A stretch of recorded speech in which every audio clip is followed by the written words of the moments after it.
Welcome to this week's Coach's Show, everybody. Yeah! All right, so I have today with us Miss Sheree Rice. She is the head softball coach, or is it manager? I don't know. What is that whole speak? Something like a coach. Something like a coach. Okay, all right. For the Lawson Lightning softball team, which is having an incredible season, as I understand it. Tell us about your record a little bit. We are 7-3 overall, and then we are 3-0 in district place. Okay, that's fantastic. Fantastic. So, what is your path like if you win the district? I take it you do regional, and then regional you go. How is it looking? Let's say regional softball versus city softball. What does that look like? I think it gets a little tougher. They are more used to playing together and filtering that program, but I think we're getting a path where we can do the same thing. Okay, fantastic. And I know you have a lot of things that you do with your girls to make them better, better softball players. Tell us a little bit more about that. What is the Sheree Rice softball program? It's have fun, play hard, give effort. You know, you can't teach being coachable. Pardon me. No, your excuse is okay. You can't teach being coachable, but you know, you gotta want to be there. You gotta want to participate and play and be in a team. So we, not me. Awesome. I like that. So tell us a little bit about your facilities. You've got the. I thought Hillwood had a pretty good looking softball, diamond or whatever. But this new place is pretty daggum gorgeous. Tell us about it a little bit. We have the best view from the school, in my opinion. You can see everything, every facility there. It's beautiful. It's maintained by us and the coaches. Also, our parents helped out, and we also get some help from the baseball team as well. Fantastic, because that's a beautiful looking facility, but I'll talk to him about that in a little bit. Give us an example of something we don't know about the sport of softball. An example is that when you have a player on first and someone's batting, if first baseman touches first, that throwing it to that the shortstop has to tag the runner. Okay, fantastic.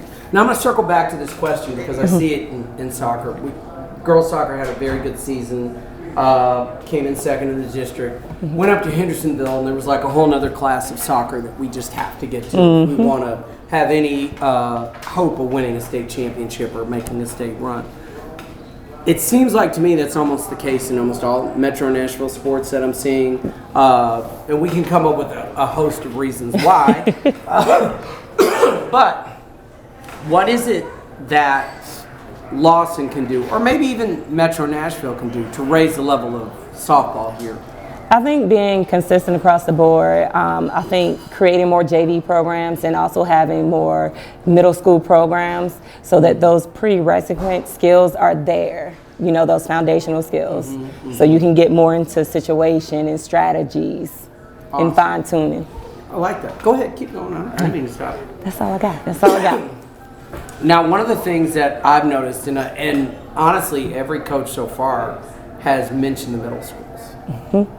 There just seems to, we have to get a buy-in from them, and it's really interesting because I don't exactly fully know what our bounds are as high school coaches, but it just seems like it would stand to reason, maybe on this side of town, if all of our high school coaches were to get in front of the faces, maybe dinners, parties, whatever, to talk with our middle school coaches about what it is we are looking for at the high school level, and maybe they can start developing that and creating something so that we're not necessarily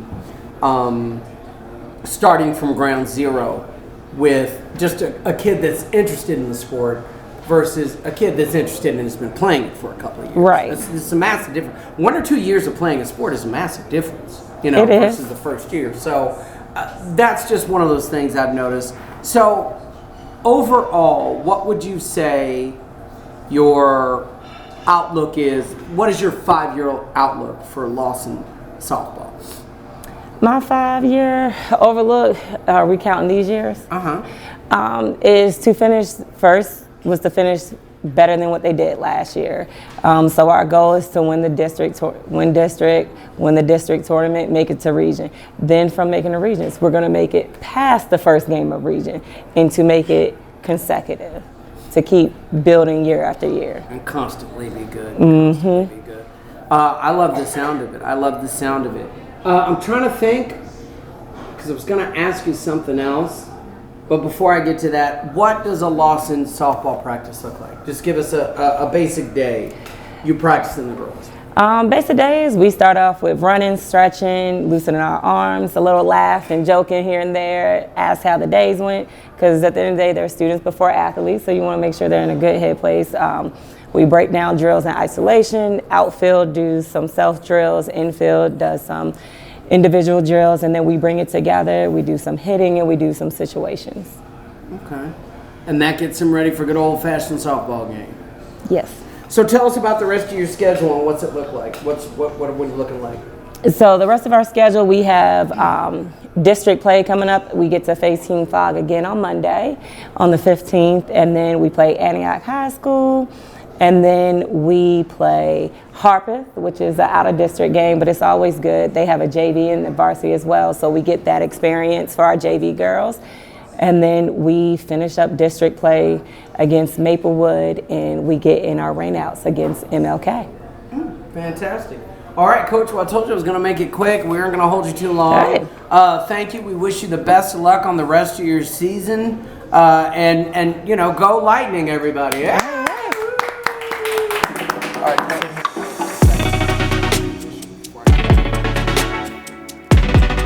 All right, everybody, we're back with Coach Ginsberg. Baseball coach extraordinaire. How's it going, brother? It's going good. Thanks for having me. Extraordinaire. I don't know about all that. You just listen. As far as everything you've done, Hillwood looked great.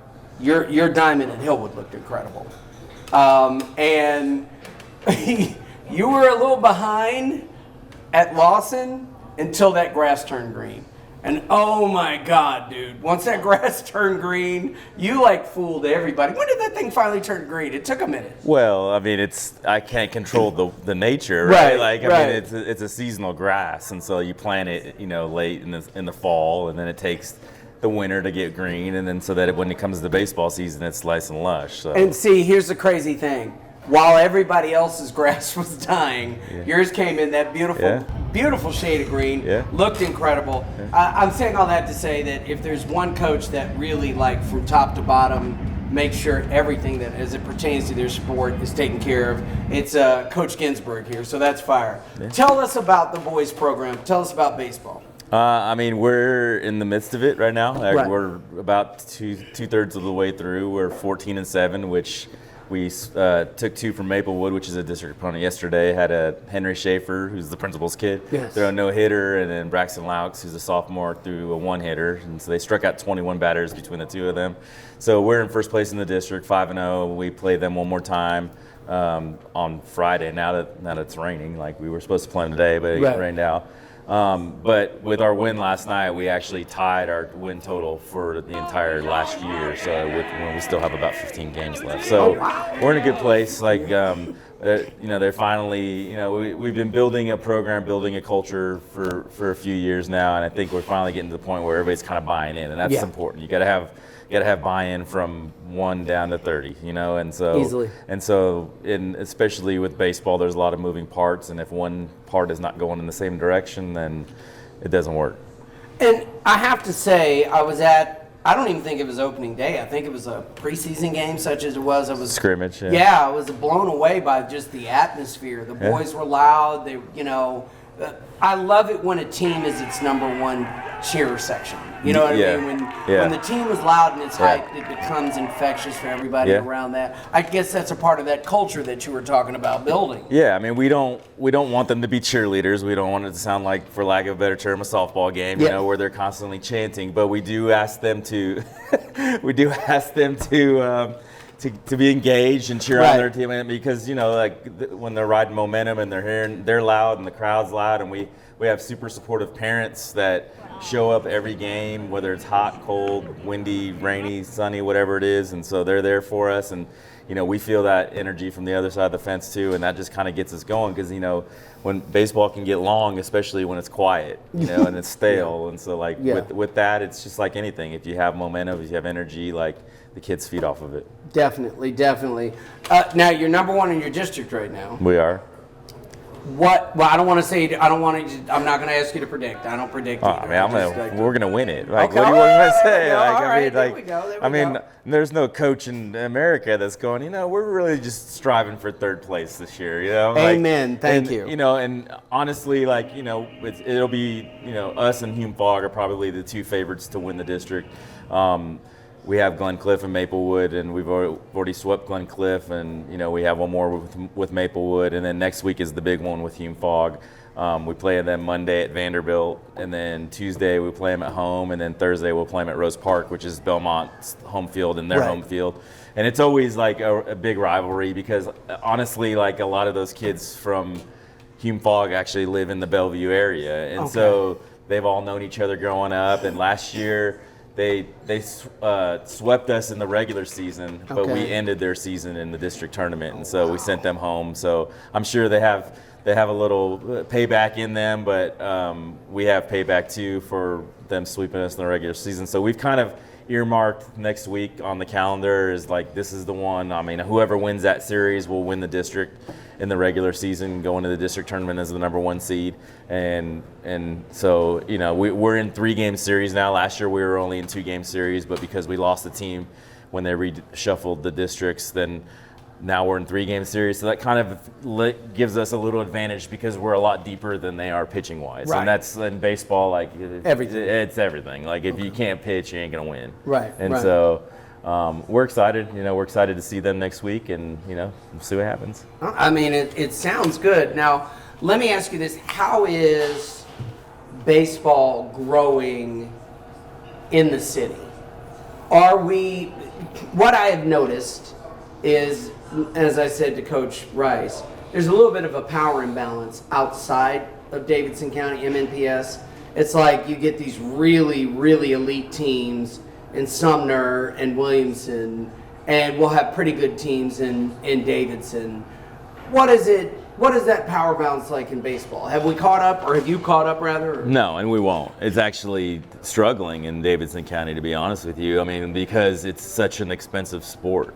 And so, you have the schools that have less means that are struggling to get enough players to field competitive teams. And so, it's generally in Metro, it's us and Overton and Hillsborough are the ones that, are kind of have some kind of success, but then, you go meet up against the Williamson counties, as you're talking about, and they're the dominant district in the state, as far as top to bottom, as far as how many teams they have. And so it's tough. And I don't know what that answer is to get it. Like, I mean, there's youth movements, there's MLBs getting involved with the inner cities, and that's important because I see a lot of the schools that have baseball programs like the Whites Creeks and the Stratfords and the Glencliffs and the Maplewoods really struggle, and you have coaches that are trying, but they just can't get it done because it costs money. So you said, I think you once told me, second most expensive sport next to football? I would say it's pretty close as far as, obviously they have to have helmets and padding and all that stuff costs a lot, and they have a lot more players on the roster, but we're definitely right behind them as far as, bats are $300. Yeah. The dozen baseballs are $90. Cleats are $100 to $150. Gloves are $200. I mean, it's not cheap. And then you haven't even talked about maintaining the field. I mean, it's $5,000 to $6,000 to $7,000 every year just to put grass down. So I mean, you have to. It's all about Metro. This is not knocking Metro. I've said this before. Is like it's a giant district. This is the biggest district in the state, and so they just can't fund every athletic program. Right. So we're required to fundraise and raise our own money and get donations to be able to be operational. Right. So, and fortunately, I have a very supportive parent group that jumps in and helps out with that, and so they make my life a lot easier as far as that part of it goes. It's like I'm literally going to be rolling on the screen. He's being very humble about that right now. He does have a great. You do have a great. I mean, let's face it. You really should right above. Well, you know what? You're right.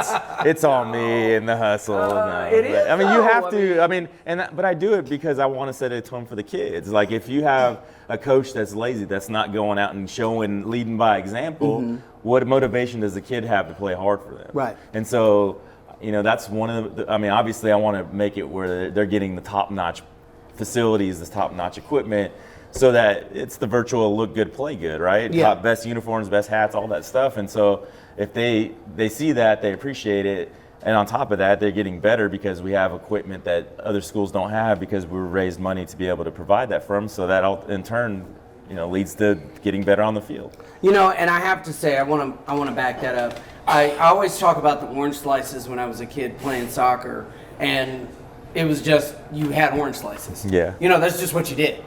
You played soccer, you get orange slices. Yeah. These are the rules. Yeah. And you don't know until you get on this side of it that there's a lot of adults that made the orange slices happen. There's a lot. Yeah.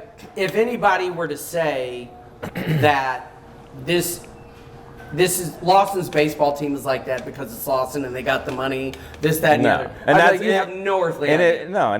It really frustrates me. And there's people that say like, oh, we kind of like, and not to be arrogant, but we're kind of like like the prize pony on campus. But it's all because we're hustling to do it. It's not like there's nobody that's driving a Brinks truck and backing it up to the end of the driveway and putting money down for us. So like everything we've got, we've earned. And so like. But it also takes work ethic, it takes hustle, and that's what you have to do from the leadership down to be able to make it successful. And I will remind everybody, look at Hillwood pre-Ginsburg, post-Ginsburg. It did not look the same when he inherited it as when that was hard work. No, it was. And then this is like inside baseball, like to use that term, but the back cut of the infield is supposed to be 90 feet. Or 95 feet from the pitching mound. Right. When I got the program, it was 80. So I had to cut 15 feet of grass out of the outfield to make it a regular infield because the previous whatever didn't maintain it, didn't care to be prideful in their facilities. And so we immediately went in there and cleaned it up because that starts changing the culture. And then they see the green grass, and I can still remember players coming down and when the grass finally popped and they're like, oh my gosh, we've not seen this before. And so, we're on Davidson Road, the traffic's going by and people see it. And so you want to, I have had a lot of people that go by and say, man, I can't believe your grass, that had nothing to do with the school. And so, and that's not why you do it. I'm not looking for compliments. I'm just looking to make it. To do it the right way. Yeah, to do it the right way. And that's what we do, in everything we do. I have an awesome coaching staff. I have 4 assistant coaches that all play college baseball, 1 played pro ball. So we are giving them high-level experience as far as the way we run practices, the way we play games, the way we prepare, all that stuff. And they don't always get it, but we're constantly going back to it. And we're finally, I think, to a point, because last year was kind of a struggle. We started the year, we won the Mookie Betts Classic, and then they thought they were really good at baseball, and it just happened to get hot. And then we lost 8 games in a row after that because they thought they were really good, right? And so that was. We've tried to stay away from this year, and we reminded them just because we had some success again in the Mookie Betts this year, and we reminded them we're not doing that again. We're not gonna go where we continue to hate each other because because it's funny, you know how it is. You're a coach, right? When you're winning, everything is great. When you're losing, y'all suck. Yep. Yeah, your coaches suck. Parents hate you, all that stuff. But and I don't really care about all that stuff. But we're trying to set a standard. That's what our motto is this year because it's our first year. I like that. It's our first year, and we're setting the standard for everything Lawson going forward. We're the first thing ever. The first home run hit, you're the first one ever to do it. The first win, you're the first one ever to do it. So set a standard, and we break it down with standard because we want to remind them this is how we're going to do it going forward. And I have a kid that's about to come through. You have one of mine that plays for you for soccer, and so we just for now. That's a y'all. I'll stay out of that one. She's not going anywhere. We want to talk about my feelings about soccer, or no? Okay, all right. So, you've given me plenty of information on camera. How he feels about soccer. We have a chance to start off the first season really in a high spot. So like now the bar's got to go even higher, whatever that is, and so it's just, one day at a time, and like it's so far so good. What I love is every single coach at Lawson is absolutely dedicated to getting better. Yeah. You know what I mean? And fully can assess where they are and say this is where we're trying to be or this is where we're going to go. But there isn't nobody's trying to take shortcuts. No. We all get it. This is what we have to do, and we're doing the work to do it. Yeah. Outside of Lawson, and I've spoken with every coach about this that's been on the show. We always end up talking about the middle school, reaching out. How do we help create a program for them that's ultimately going to be better for us? So, about 3 years, or I guess my second year, like I see these freshmen come in, and like we, as I said before, we run it college style. Like we're fast paced, and like their heads are just swimming, and there are very few that actually could come in and contribute right away. So I'm like, we got to fix that. We have 2 feeder schools in the middle school. Like we have no association with them. So I went to the principal of the middle school, whose kid happened to play on a same baseball team as my kid, and I said, we got to start something. Like that way, they can practice at Hillwood. They can, all the feeders, they get to know each other, even if they're not getting the same practice that we're getting. I mean, I having a relationship with the coach, like where I'm actually feeding it, and now that I'm able to go to games because my kid's on the team,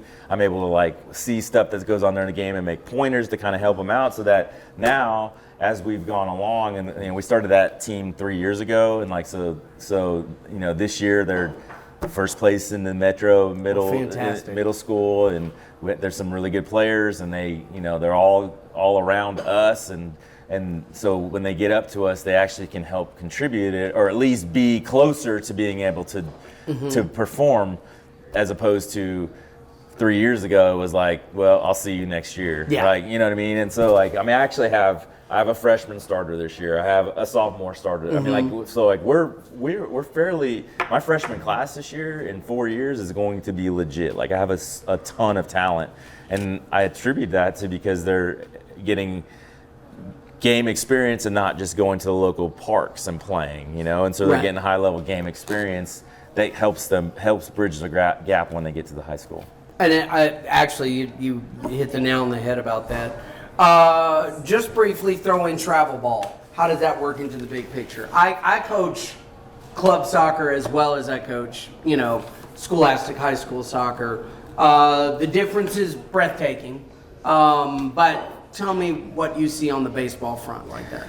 I mean, it just depends, and that's the other thing about being a head coach at a public school, especially in Metro. Like there's only a couple of them that have aspirations of doing this, right? Yeah. And the rest of them are just like trying to wear a uniform, be part of a team, and and there's a place for that too, and that's fine. So like, as far as like the recruiting, are you talking about the recruiting and development for the next level? Like, yeah, I mean, like a majority of recruiting happens at the travel ball level in baseball, and the reason is simple, because the college baseball season and the high school baseball season runs concurrent. Okay. And so they can't, they play weekend series and then they play a Tuesday game, and so they can't really get out. And even if they do, it's not a cost benefit for them to come to one game and watch one player when they can go in the summer and sit at a park that has 200 teams, and they can and watch 300 players and just sit and pluck. It doesn't make sense. And so,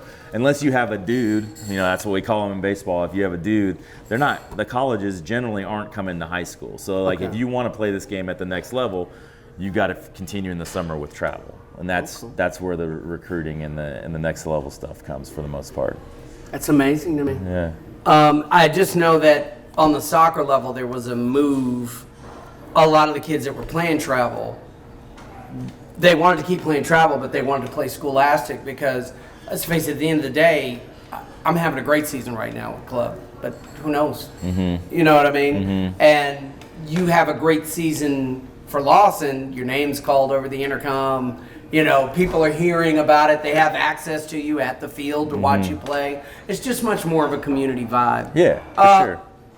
It's been fantastic. I can talk to you forever. I know you had a little bit of a time. I'm good. Crunch. I'm good.